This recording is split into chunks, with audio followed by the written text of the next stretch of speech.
I actually think I remember the conversation in the office. So when we were talking about the reasons for the sale and the potential issues you've had with previous acquirers, you mentioned specifically that you didn't want to look back at the business and see it burn. You wanted to look back at the business and see it grow, which was a key part to the sale. It wasn't, as you mentioned, a financial.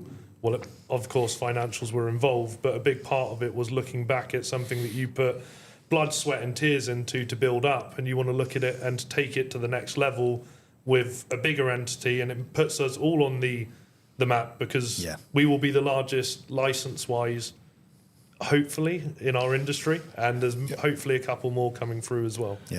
And you look at this, Hoxton is a big business that's grown very quickly. Infinity is a business that's grown to a level. I think it's a significant acquisition for Hoxton. It's probably the first of several that Ollie will be driving forward. But for both of us, it's an important event. And certainly from my perspective, it's making sure that we integrate effectively. We are very aligned on our outlooks. We're actually very aligned on our structures and on the products and advice that we advise on. For me personally, you're right. I want to see it thrive, and I want to be part of the next stage. I think when we first started talking to Hoxton, it was very much, we'll buy the company and you can go off into the sunset.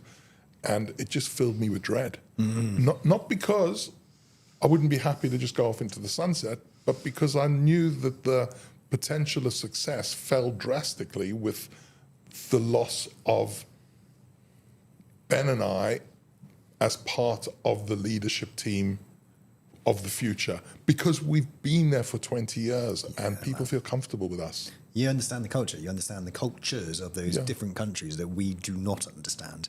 It'd be very arrogant to think you could just ball into a new country with advisors in it that have come with the acquisition as well, and just to think that we could come in and take over. That's a very, consolidator type.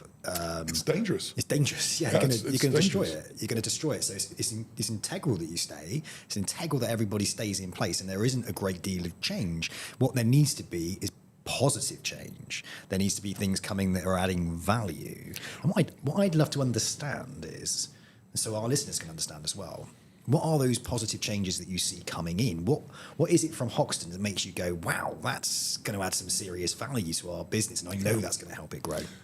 I think there's probably two key areas. The first one is marketing and brand and getting the business out there. We've been pretty poor at that, right? I think we've got a good brand, we've got a good reputation, we're well respected, but we haven't invested in shouting from the rooftop. And you guys are doing that. You're out there, Sam, you've got a big marketing team, you've got budget to invest in that. And that's the one thing. Other than that, it's the size of the business, it's the regulation, having multiple jurisdiction regulation is great. But really the real key thing here, and something I picked up visiting the offices, is traditional financial advice that's technology led. And it's that technology piece that our industry is missing. Massively. And let me tell you, I know for my advisors, that is going to be a major, major impactful part of the acquisition. And for our clients, it's going to be amazing. Just to have an app.